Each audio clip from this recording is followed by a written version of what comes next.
God, thank you so much, Tanya. What an intro. I have to say, one of the best things about working at Squarespace is being able to fangirl Tanya up close. But as Tanya mentioned, I am not here to talk about email, but I'm here to talk about a few other things that are very close to my heart, and that would be accessibility and time travel. And I'm kind of a nerd for the intersection of both of these things. I know you're thinking, what does accessibility possibly have to do with time travel? Turns out, quite a bit. To get everyone on the same page, what exactly is accessibility and why is it important? When I introduce people to the concept of web accessibility, I like to compare it to something everyone's familiar with, ADA ramps. So named after the Americans with Disabilities Act that legally mandated them. Like the origin of the ADA ramp, web accessibility can be legally mandated to provide access to people with disabilities, so companies comply with them in order to avoid lawsuits. But aside from supporting people with disabilities, ramps also benefit, say, people wheeling luggage or strollers. Microsoft's Inclusive Design Handbook perfectly summarizes this concept with solve for one, extend to many. Similarly, solving for web accessibility also extends to those who are dealing with temporary or situational disabilities. In this session, we'll be focusing more on optimizing for screen readers and for readability. Screen readers are assistive apps that help folks with vision impairments navigate the web by, you guessed it, reading what's on the screen out loud. So here's a chart showing screen readers by popularity. Windows apps JAWS and NVDA tend to dominate year over year, with Mac's VoiceOver in third. For this presentation, I'll be using NVDA because it's the free option between the two most popular ones. Great. So what does this have to do with time travel? I mean, you think back to a time when the web was like this. Accessible design is not exactly the first thing that's on your mind. Content was barely readable, and as much as I love the doctor in this animated GIF, infinite loops are not only a surefire way to create a time paradox, but also a big accessibility no-no. All right, let's not look at this ocular migraine anymore. So here's a throwback that's a little bit easier to look at. When's the last time you saw a font tag or a center tag? And of course, I had to throw in that legendary marquee tag as well. And look at all those styling attributes. So the center tag centered everything. The font tags defined the fonts for the text inside of them, and the marquee tags made things scroll. So it was all very self-explanatory. That's right, this is how HTML was written before CSS. I know it's hard to even conceive of a time before CSS, but the interesting thing about pre-CSS HTML is that it was semantic before semantic was a thing. WebAIM defines a semantic element as something that clearly describes its meaning to both the browser and the developer. On the non-semantic side, you can see an example of an HTML document that suffers from divitis, div tags everywhere. This style of HTML started to become popular when CSS came onto the scene and developers began to use a design pattern called separation of concerns. That means HTML was only used for structuring the content, CSS is going to be used from styling from now on, which meant, sadly, no more font, center, or marquee tags. But the problem is, these divs tell you nothing about the structure of the document. That's when semantic HTML started coming into play, as you can see on the tags on the right-hand side. Now you can tell at a glance where your header, nav, main, and footer content should be. As developers, we get why semantic elements make our lives easier. But why is it important for accessibility? Well, firstly, a lot of screen readers use something called landmarks, which folks can use to skip over sections instead of having to say, listen to every single nav link be read out loud, for example. Here is a short example of that from Ally 101. Menu, landmarks menu. You are currently in the voiceover menu. This is a list of voiceover menu options. Banner. Navigation. Main.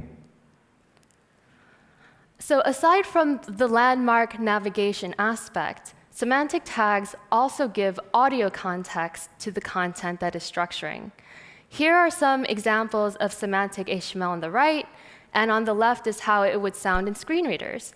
So for example, H tags will actually announce heading level 1, heading level 2, and lists will actually tell you ahead of time how many items to expect along with the type of bullet, ordered or unordered.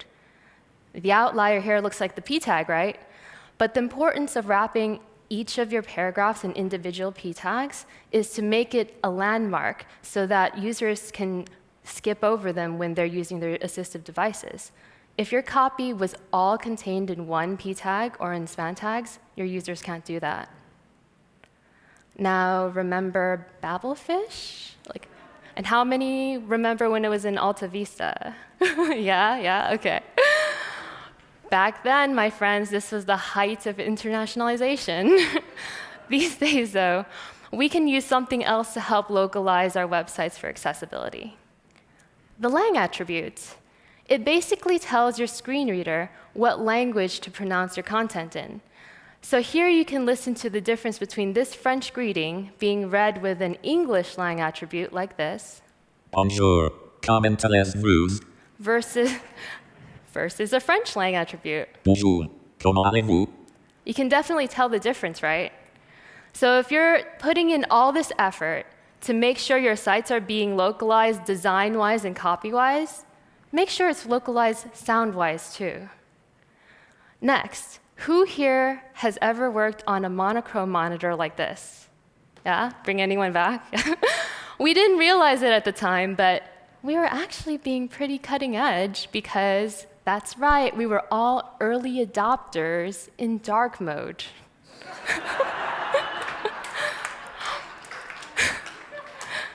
Dark mode is the native environment for screens. So what does that mean? Well, the native environment for a printed page is a light-colored piece of paper with dark ink on it. And that creates high-contrast legible marks. So the equivalent for screens is, we know the natural state of a screen is dark. So the equivalent of ink for screens is pixels of light. That's why the earliest computer monitors were naturally dark mode. And the only reason light mode started taking off on computer screens in the first place is because designers were trying to emulate the look of printed paper. But this is only for the aesthetic and didn't consider the ergonomics of human eyes at all. Light mode on a screen basically means that rays of light are constantly blasting at your eyes, which causes computer vision syndrome, aka digital eye strain. And human eyes were just not built to stare at sources of light for a long period of time. And your monitor is a source of direct light. Aside from dark mode being the native environment for screens, it's actually made a comeback over recent years, and for good reason. First, it's ergonomic and accessibility friendly, of course. Many folks like that it's easier on the eyes, especially in low light environments. It improves legibility and helps users to focus on their content. And it drastically cuts the amount of blue light hitting your eyes. It's also energy efficient because it reduces screen brightness and saves battery life. And of course, we want to respect user preferences. Switching from light to dark mode can strain your eyes, and if the user has chosen to theme their environment in a dark mode, having a sudden light mode app appear can be really jarring and intrusive. So first impulse, if dark mode is the way to go, why not use dark mode as your only theme? As it turns out, light mode is also important for accessibility issues for users who have astigmatism or corneal diseases. Basically, respecting user preferences also means that you should respect when a user prefers light mode instead.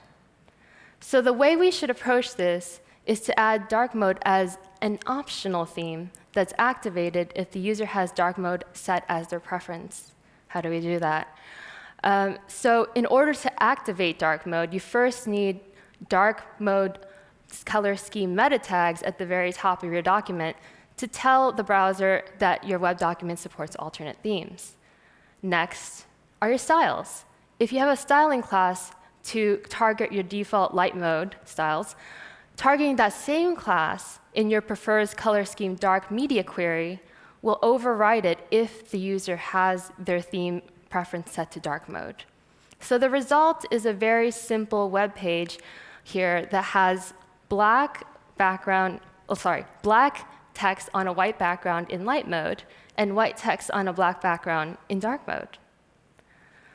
So armed with all of these retro techniques to add accessibility to your apps, I hope you can join me in going back to get to the future.